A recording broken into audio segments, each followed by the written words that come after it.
Michael Jackson বলে একটা ব্যক্তি ছিল, শুনছেন না শোনেন না? মাইকেল জ্যাকসন যখন গান গাইতো, এটা ইতিহাস বলে দিই ছোট্ট করে, কেন কথাটা যখন এসছে তো একটু বলে দিই।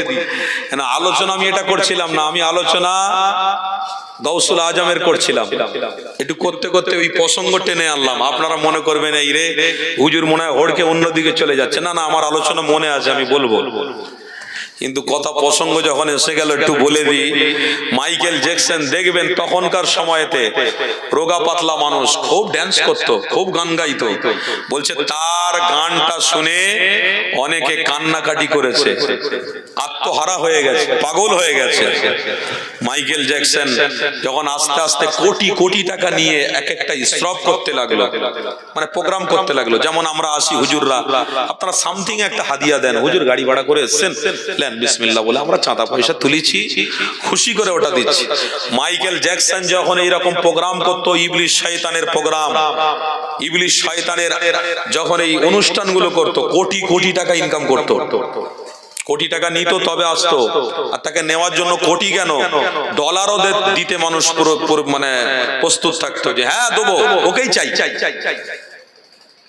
মাইকেল জ্যাকসন যখন টাকা আস্তে আস্তে ইনকাম করতে করতে করতে আস্তে আস্তে তার গর্বের জায়গায় চলে গেল, তখন ডাক্তার রাখলো যে আমাকে অনেকদিন বাঁচতে হবে, আমি অনেকদিন বাঁচবো।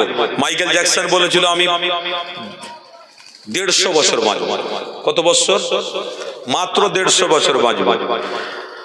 ডাক্তার রাখলো, খাওয়ার চেক করে ডাক্তার খাওয়াচ্ছে, ডাক্তার চারিদিকে রেখেছে, শরীর চেক আপ হচ্ছে, ডাক্তার চেক করে খাওয়া, শরীর চেক আপ, কারোর সঙ্গে হ্যান্ডস আপ করা যাবে না, কারোর সঙ্গে দাঁড়িয়ে কথা বলা যাবে না। বাপ রে বাপ, বিশাল ভিআইপি ব্যাপার।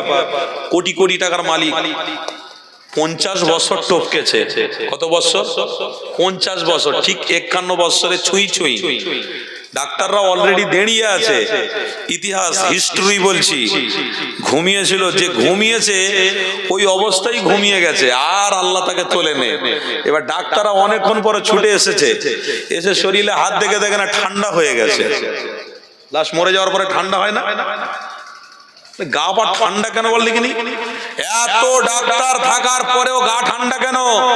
এই মেশিনটা একটু বসারে। যেই মেশিন বসিয়েছে বলছে আর তো নেই, ফুডুডুম হয়ে গেছে। ফুডুডুম হবে না তো কি হবে?